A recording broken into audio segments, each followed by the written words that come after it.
Kira dari awal kita dari bulan Maret di tahun lalu itu kita sudah melakukan penyiraman disinfektan, ya. Cuci tangan.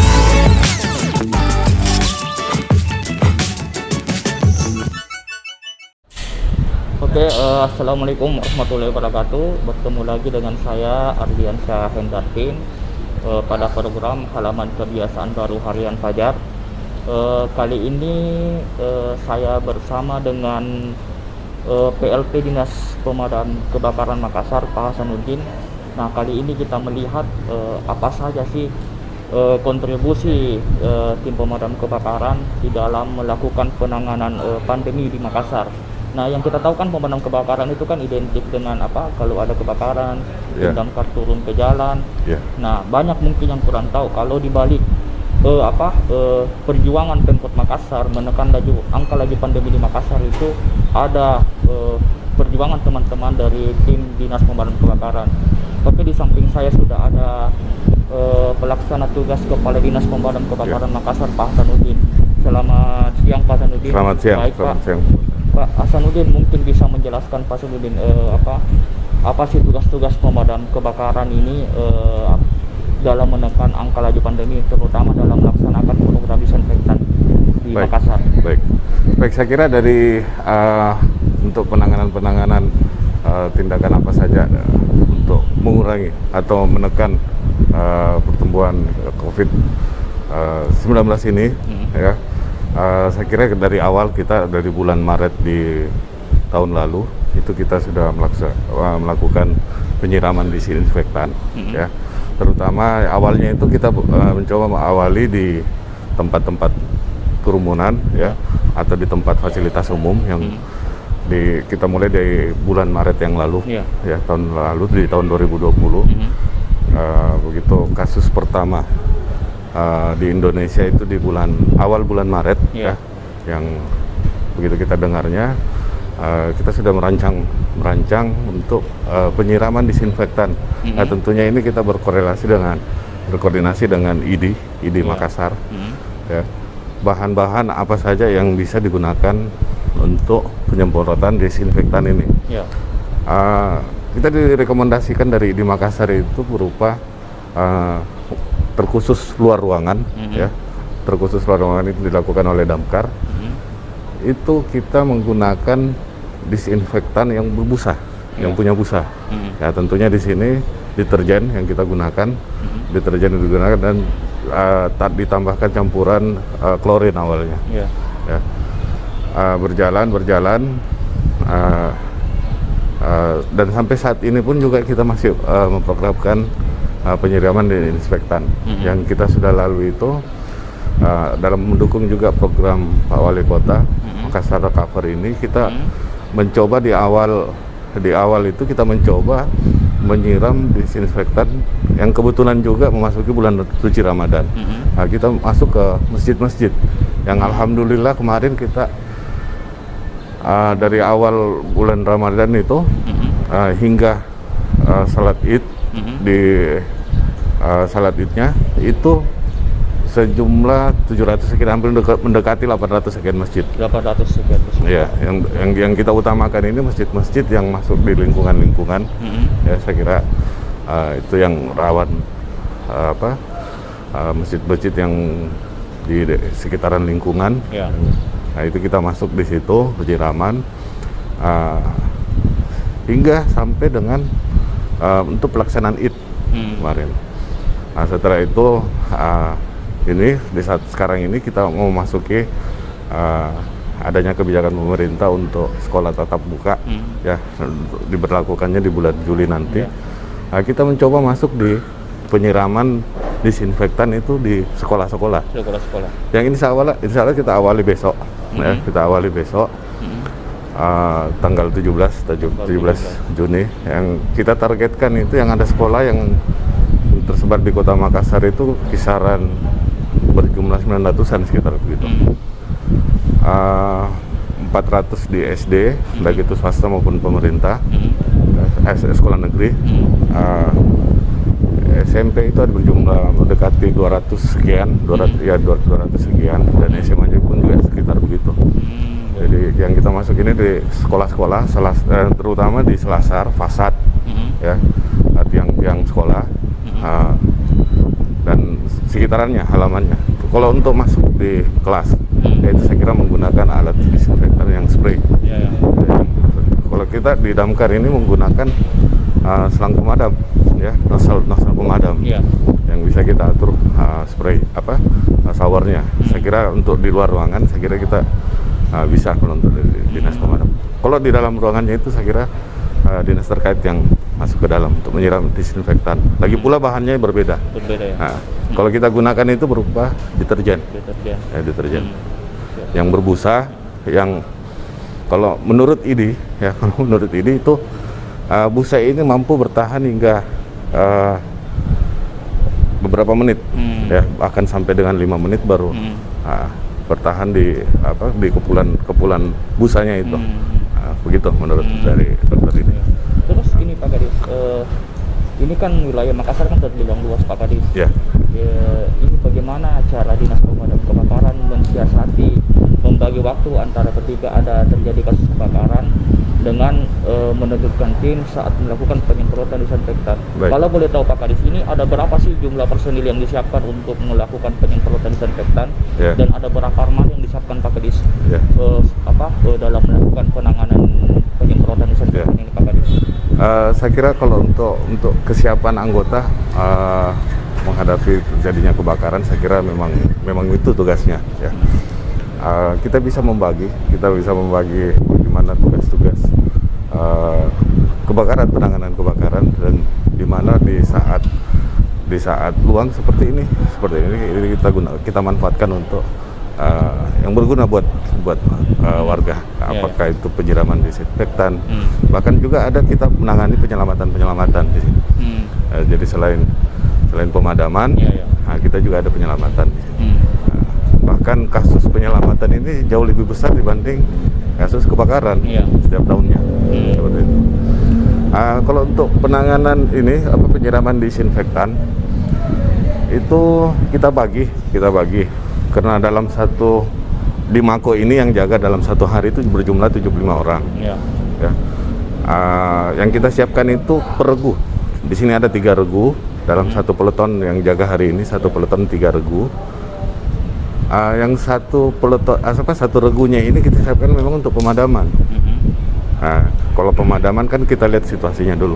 Kalau memang betul perlu menambah lagi personil, kita kirim lagi. Jadi yang berangkat duluan ini satu regu dulu.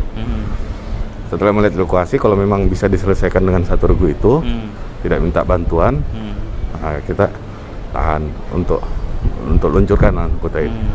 Inilah yang kita manfaatkan, yang satu regunya ready, yang satu regunya itu yang melaksanakan penyiraman disinfektan.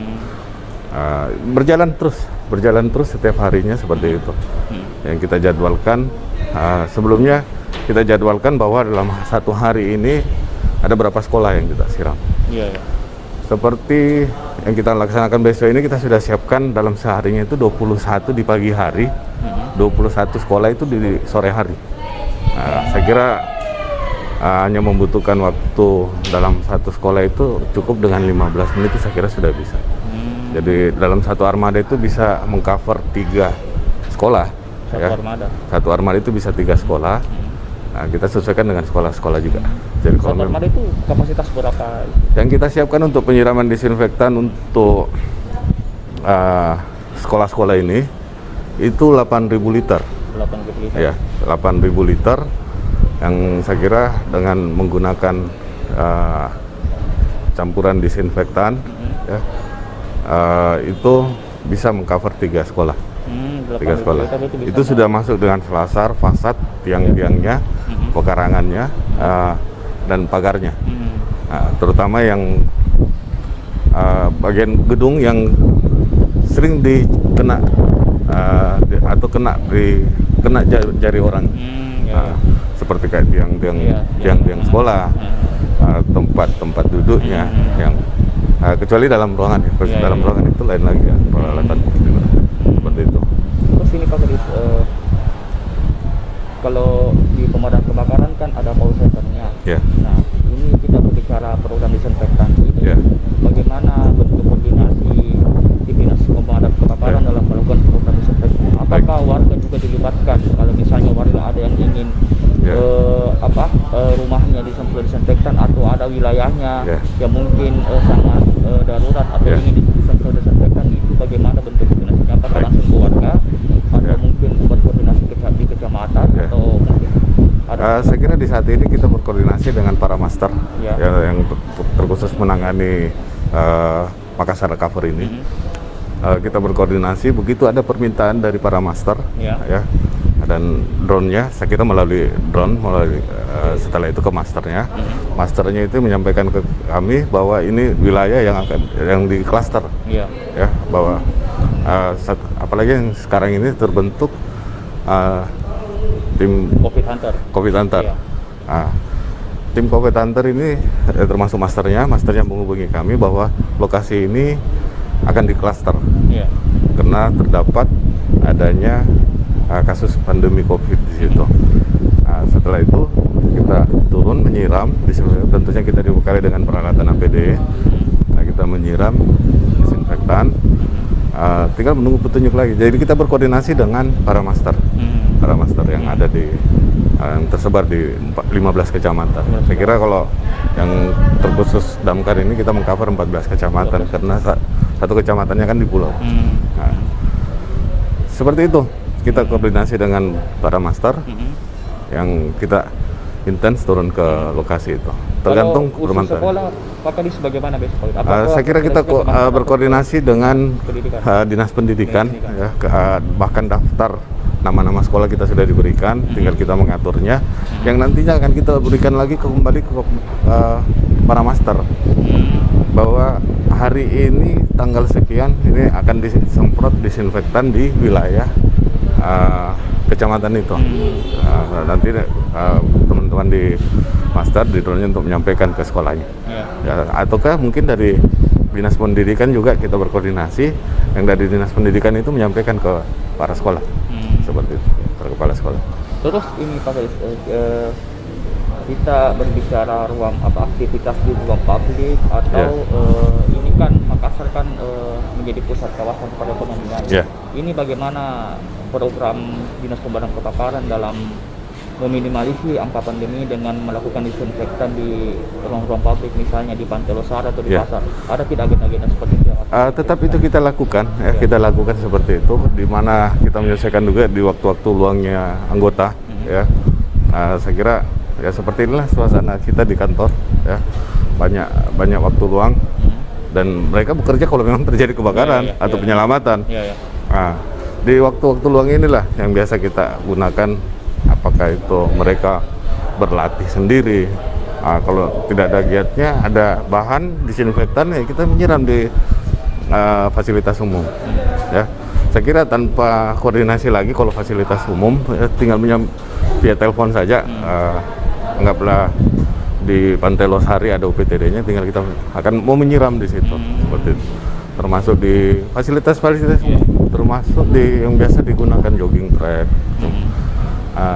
Yang kita sasar ini yang dimana yang sering dikena tangannya ini pengunjung.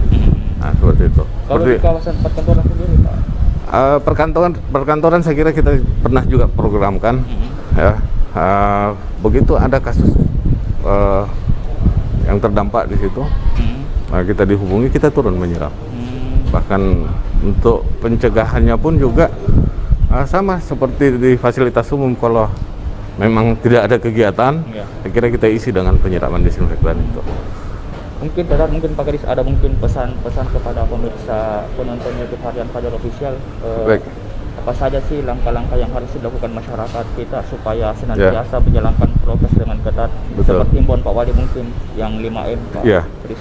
Saya kira itu sama dengan tinggal kita mengingatkan kembali untuk tetap menjaga jarak, memakai masker, menghindari tempat kerumunan, ya, dan sering cuci tangan. Saya kira ini yang selalu kita lakukan. Bahkan kita punya giat juga nanti Ya. Yang insya Allah besok tanggal 17 Juni Mm-mm. itu kita launching, ya, yang turun ke jalan memberikan edukasi kepada masyarakat. Mm-mm. Ya, kita sudah programkan, sudah kita bentuk, sudah ada 15 orang tim, Ya. ya, yang di waktu sore dan di waktu pagi dan sore hari itu kita turun ke jalan membentangkan himbauan, ya, himbauan. Jadi di samping itu kita membagikan masker dan hand sanitizer, Ya. ya, dan ini kita sudah programkan. Insya Allah kita besok mulai, ya, tanggal 17 Juni. Oh. Jadi selain penyiraman disinfektan, kita juga turun di jalan, membentangkan spanduk, memberikan himbauan kepada masyarakat tentang prokes pandemi COVID-19 ini. Dan tentunya tidak terlepas dari 5M. Seperti itu. Oke, terima kasih atas waktunya Pak Hasanuddin. Ya. Oke, demikianlah hasil bincang-bincang kami dengan Bapak Pelaksana Tugas Dinas Pemadam Kebakaran Pak Hasanuddin. Sampai jumpa di bincang berikutnya, di bincang kebiasaan baru harian Fajar. Terima kasih Pak. Baik. Jangan cuci tangan.